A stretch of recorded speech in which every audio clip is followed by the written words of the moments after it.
പറഞ്ഞോ. Hello guys, ഞങ്ങൾ അമ്പലത്തിൽ വന്നേക്കാണ്.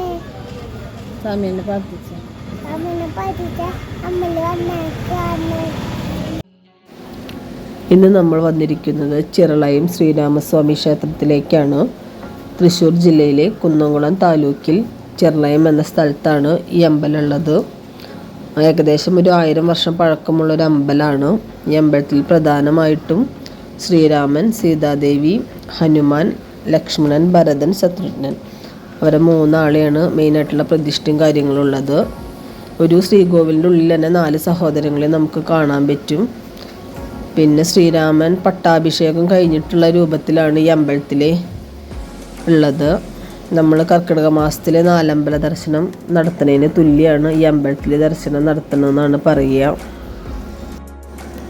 ഗുരുവായൂർ, ചാവക്കാട് ഏരിയൊക്കെ വെച്ച് നോക്കുമ്പോൾ വേറെ ശ്രീരാമൻ്റെ അമ്പലമൊന്നും ഇവിടെ അടുത്തില്ല. പിന്നെ ഉള്ളത് കുന്നംകുളത്തുള്ള ഈ ശ്രീരാമസ്വാമി ക്ഷേത്രം മാത്രമേ ഉള്ളൂ. പിന്നെ കുറച്ചിന് നമുക്ക് അങ്ങോട്ട് പോയ കടവല്ലൂരൊക്കെ ഉണ്ട്. നമുക്ക് കുറച്ചിന് ലോങ്ങാണ്.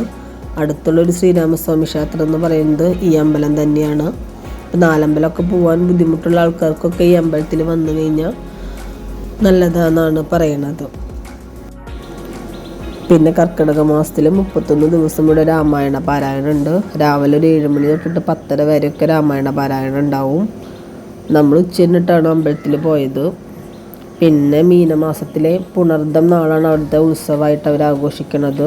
പിന്നെ എല്ലാ മാസവും പുണർദം നാളിൽ എന്തോ പൂജകൾ കാര്യങ്ങളൊക്കെ പ്രത്യേക എന്തോ പൂജകൾ കാര്യങ്ങളൊക്കെ ഉണ്ട്. ശ്രീരാമൻ്റെ നാള് പുണർദല്ലേ. പിന്നെ ഈ അമ്പലത്തേക്ക് നമ്മൾ വരിക കുന്നംകുളം ബസ് സ്റ്റാൻഡിൻ്റെ അധികം ഇറങ്ങുക വെച്ചെങ്കിൽ ചെറളയം കോൺവെൻ്റ് ഉണ്ട്, ചെറളയം സ്കൂളുണ്ട്, ബദനി കോൺവെൻറ്റ്. അതിൻ്റെ അവിടെ ബോർഡ് വെച്ചിട്ടുണ്ട്. അതിനെ റൈറ്റിക്ക് റോഡ് പോയിട്ട് കുറച്ച് അങ്ങോട്ട് പോയി കഴിഞ്ഞാൽ ഈ അമ്പലം എത്തും. പിന്നെ നമ്മൾ കക്കാട് അമ്പലത്തിൻ്റെ അതിനെ വരികയെന്ന് വെച്ചെങ്കിലും അവിടെയും ബോർഡ് വെച്ചിട്ടുണ്ട്. അതിനായാലും ഈ അമ്പലത്തേക്ക് എത്തും. ചെറളയാണ് കറക്റ്റ് സ്പോട്ട് വരുന്നത്. നമ്മൾ പോയപ്പോൾ കുറച്ച് തിരക്കും കാര്യങ്ങളൊക്കെ ഉണ്ടായിരുന്നു. നമ്മൾ ഉച്ചരിഞ്ഞൊരു സമയത്താണ് പോയത്. പിന്നെ നമ്മൾ തൃപ്പയാർ അമ്പലത്തിലൊക്കെ കണ്ടുവരുന്ന മീനൂട്ടില്ലേ, അത് ഈ അമ്പലത്തിലുണ്ട്. മീനുകൾക്ക് നമ്മൾ ഭക്ഷണം കൊടുക്കണതില്ലേ. അപ്പം അതിനായിട്ടാണ് ചെറിയൊരു കുളമാണ്. ആ കുളത്തിൽ ആയിട്ടാണ് നമ്മൾ മീനൂട്ട് നടത്തേണ്ടത്. തൃപ്പയാർ വലിയൊരു പുഴയുടെ ഇതിലല്ലേ നമ്മൾ നടത്തുന്നത്. ഇത് ചെറിയൊരു കുളത്തിൽ അവർ ശ്രീരാമുള്ളതുകൊണ്ട് മീനൂട്ടുന്നുള്ളൊരു വഴിപാട് ഈ അമ്പലത്തിലുണ്ട്.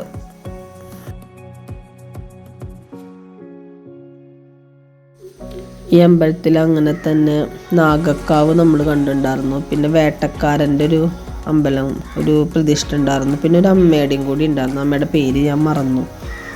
ആ ഒരു 3 കാര്യങ്ങളും കൂടിയാണ് ഇവിടെ വേറെ ആയിട്ട് നമ്മൾ കണ്ടത്. പിന്നെ ഇതൊരു എൻട്രൻസ് ആണ്. നമ്മൾ അമ്പലത്തേക്ക് കയറിയ ഒരു എൻട്രൻസ് ആണ്. 2 ഭാഗത്തേക്കടെ വഴി ഉണ്ടെന്ന് തോന്നുന്നു. നമ്മൾ കയറിയ എൻട്രൻസ് ഇതാണ്. നമ്മളും ആദ്യമായിട്ടാണ് ഈ അമ്പലത്തേക്ക് വരുന്നത്.